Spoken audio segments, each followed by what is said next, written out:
Hola, hola, bienvenidos a todos a una nueva edición de Efecto Mariposa, nuestro podcast donde hablamos sobre temas del pasado, problemáticas sociales, contextos históricos y cómo estos afectan a nuestros días y nuestra actualidad o nuestra vida cotidiana. El día de hoy venimos a darnos una vuelta por la Ciudad de México.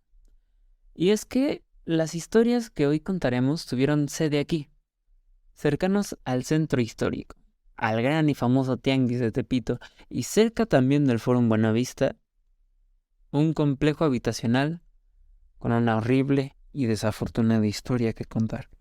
Así es, mi querido Rodrigo, estamos aquí en Tlatelolco, específicamente en la Plaza de las Tres Culturas. Fue el lugar donde se recuerdan uno de los episodios más oscuros, una historia terrible de México, que fue la masacre sin piedad a un grupo de estudiantes manifestantes. Y esto fue hecho por parte de un grupo paramilitar denominado Batallón Olimpia, y que fue llamado así por el entonces, malísimo presidente Díaz Ordaz. Sin duda alguna, un suceso horrible con el que se le debe de tratar con mucho respeto. El 2 de octubre de 1968 es un día que no se le tiene que olvidar a los chilangos, eso sin duda. Pero no solo por el oscuro episodio y la memoria de jóvenes estudiantes inocentes que dieron su vida sin saber que ese era el riesgo de su libertad de expresión. Bueno, pues hoy hablaremos de un fenómeno un tanto peculiar e interesante. Y la gente suele decir que quien no conoce su historia está condenado a repetirla. Y por lo tanto también sus errores. Así que conocimos y trajimos a una gran persona a este podcast, o mejor llamada activista, la cual pues participa en un grupo que nos garantiza que la memoria que guarda Tlatelolco nunca se olvida. Y no va a desaparecer porque sí. Y en el proceso aprenderemos de los errores y mejoraremos en esto. Con ustedes, una simpatizante con el grupo Red Feminista Antimilitarista. Denle un fuerte aplauso y una calurosa bienvenida a Itzel. Hola gente de Efecto Mariposa, encantada de estar aquí con ustedes. Muchas gracias por invitarme a su podcast, Kina y Rodrigo. Estoy muy agradecida de poder venir aquí. Es un placer para mí compartir mi forma de pensar y mi posición acerca de lo ocurrido en el 2 de octubre en un medio como este. Además, claro, de poder introducirlos a lo que es el movimiento feminista antimilitarista. Gustazo tenerte aquí, Itzel. Me parece que lo que nos podrás compartir sobre la red feminista antimilitarista será muy informativo. El placer de que estés aquí también es nuestro. Ok, pues dejando atrás la introducción y los saluditos, vamos a continuar con el podcast y quisiera hacerte la primera pregunta, Itzel, que está más relacionada con lo que piensas y quisiera una respuesta y una verdad. ¿Qué es el movimiento feminista antimilitarista? Digo, se habla mucho de esto, pero ¿en realidad sabemos lo que significa? Mira, para poder hablar de este movimiento, primero tenemos que definir qué es el antimilitarismo. Y esta es una postura política y social que se opone al uso de las fuerzas militares como medio para resolver conflictos. Es una corriente de pensamiento que cuestiona y critica la existencia misma de las instituciones militares y la promoción de la guerra como solución a los problemas. En resumen, el antimilitarismo es una postura que se opone al uso de las fuerzas militares y busca promover alternativas pacíficas para resolver conflictos. Busca cuestionar las instituciones militares y fomenta la desmilitarización de la sociedad. Ok, entonces el antimilitarismo es, supongo, un poco como lo podemos descifrar a través de la palabra, pues va básicamente en contra de grupos militares y las soluciones que el gobierno pone militarizando ciertas situaciones, ¿no? Exacto, este movimiento trata de avanzar en las luchas por la igualdad de género con la crítica y oposición al militarismo y a la violencia armada. Claro, claro, justo por eso estábamos tan interesados en traerte a este podcast y que nos vinieras a contar un poco sobre las feministas antimilitaristas, ¿no? Para entenderlo mejor. El pacifismo, ¿no? Principalmente eso es lo que buscamos. En efecto, producción. De hecho, sí, el movimiento feminista antimilitarista llegó a hacernos ruido en algún momento. Y es que hablando con una vieja amiga, una vieja conocida, sobre lo sucedido en Tlatelolco, nos comentó sobre el movimiento estudiantil y cómo a día de hoy sigue teniendo grandes repercusiones. Bueno, pues pasando a otro tema, como segundo invitado especial, tenemos a la hija de un participante en la manifestación de Tlatelolco, que es María. Hola chicos, ¿qué tal? Gracias por la invitación. Bueno, como dice Rodrigo Quina y producción, yo soy hija de un sobreviviente que presenció en el movimiento del 68 y por las historias que él me contaba, me nació la curiosidad por querer saber cómo fue que sucedió ese día. Como nos llegaste a comentar alguna vez, Guadalupe, el movimiento del 68 ha influido gravemente en la sociedad y el día de hoy hablaremos del sector que le tiene cierto temor a las autoridades, pues éstas tienen poder y hacen abuso sobre ello.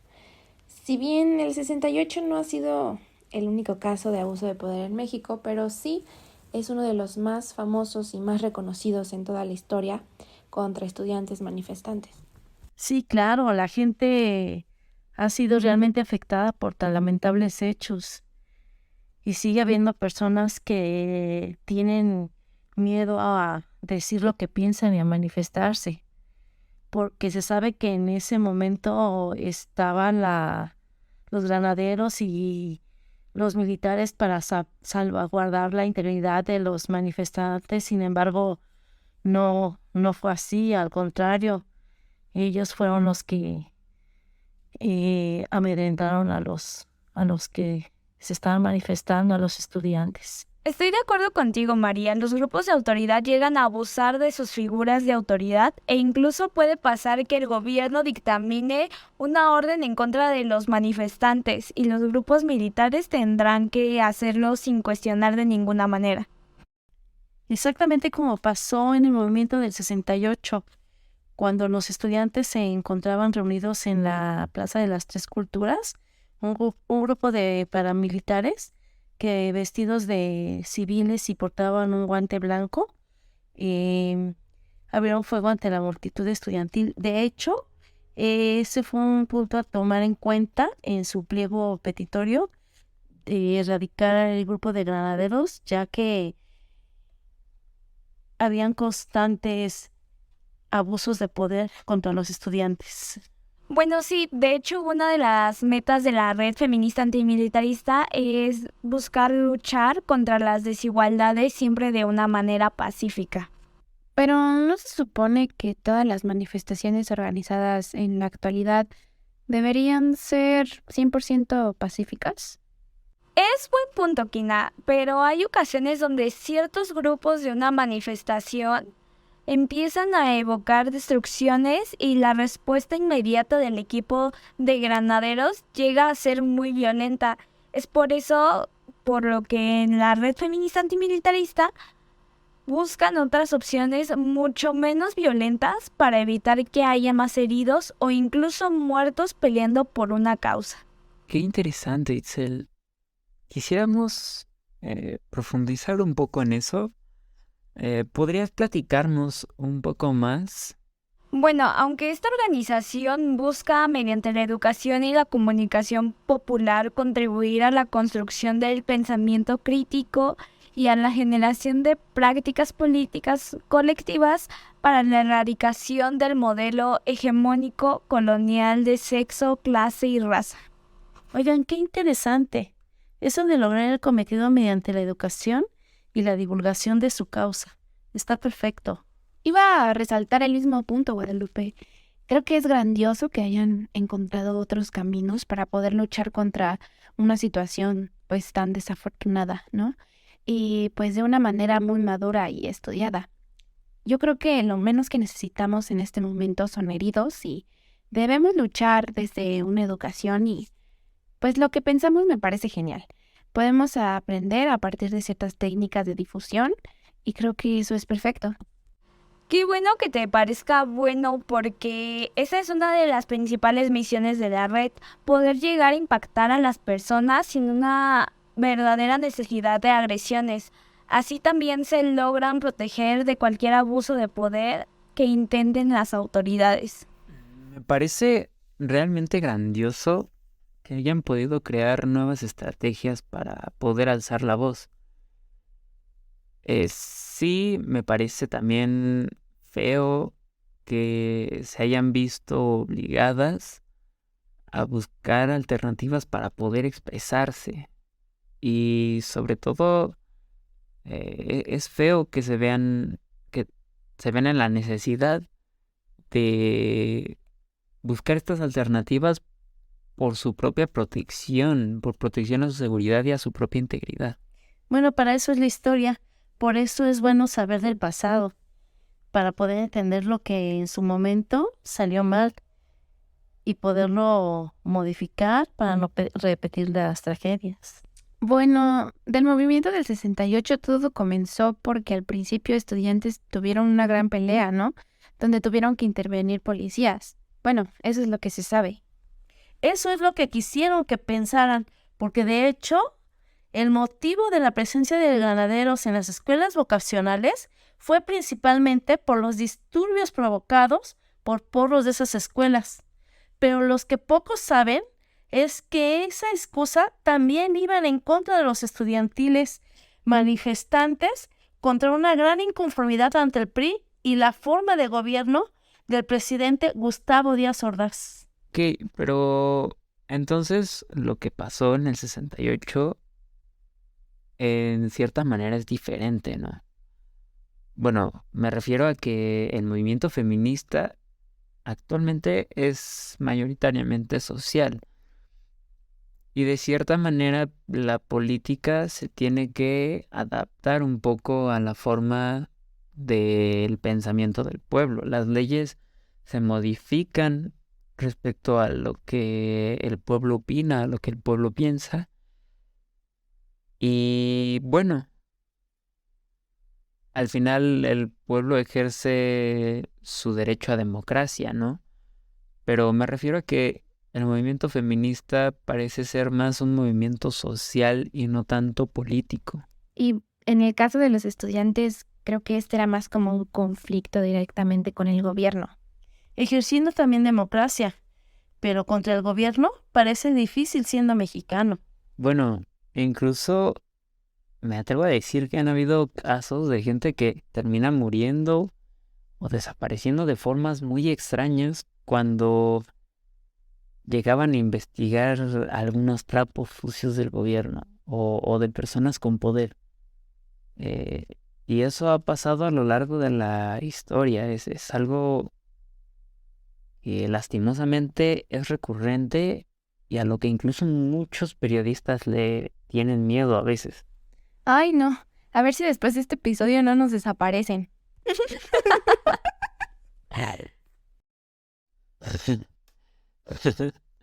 Pero bueno, a lo que íbamos. ¿En qué estábamos? ¿Podría llegar a ser un poco diferente el luchar contra un fenómeno social a ser el fenómeno social luchando contra personas en el poder? Pero pues sin duda creo que esto de pelear directamente contra el privilegio es muy peligroso. De hecho, sí, bien dicho, luchar contra el privilegio es peligroso y es que quienes están privilegiados tienen poder sobre los demás y no van a querer perder esa comodidad y hay quienes son capaces de cualquier cosa por mantenerse en el privilegio. Incluso me atrevo a decir que también le han pagado a personas para hacerse pasar por simpatizantes en ciertas ocasiones, ¿no? No es nada oficial realmente, pero no dudemos que los que tienen poder pueden usar a personas para manchar a una causa. Incluso esto ya ha pasado antes, ¿eh? En marchas feministas se dice que hay radicales que empiezan como a provocar alborotos para manchar la imagen del movimiento.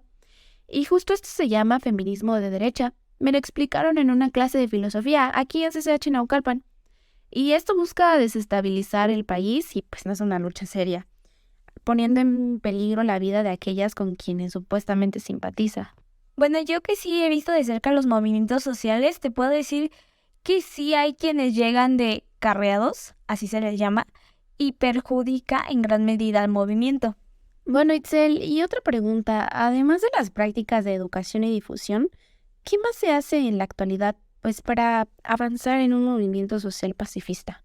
Bueno, participación social y política de las mujeres. Entonces podríamos decir que sí llega a existir ciertos como brotes de política en el movimiento feminista antimilitarista, ¿no? Sí, para poder tener resultados es difícil convencer a la sociedad de pensar en algo, y para que las cosas realmente cambien se necesitan años y años de paciencia. Un movimiento es muy complicado que se establezca y convencer a la gente puede llegar a ser muy difícil. Teniendo en cuenta eso sobre la participación política, eso también es una influencia del movimiento del 68, ¿no? No me había puesto a pensarlo de esa manera. Pues sí, tiene sentido. Los estudiantes dejaron un gran ejemplo de cómo hacer las cosas, de cómo ejercer el poder democrático.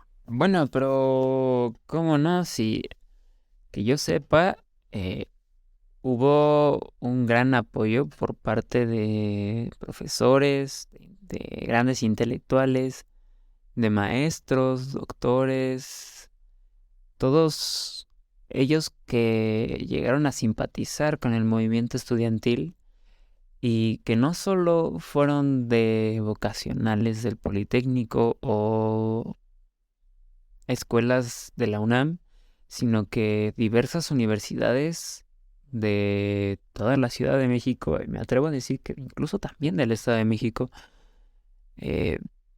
tuvieron participación y apoyaron realmente en el movimiento del 68.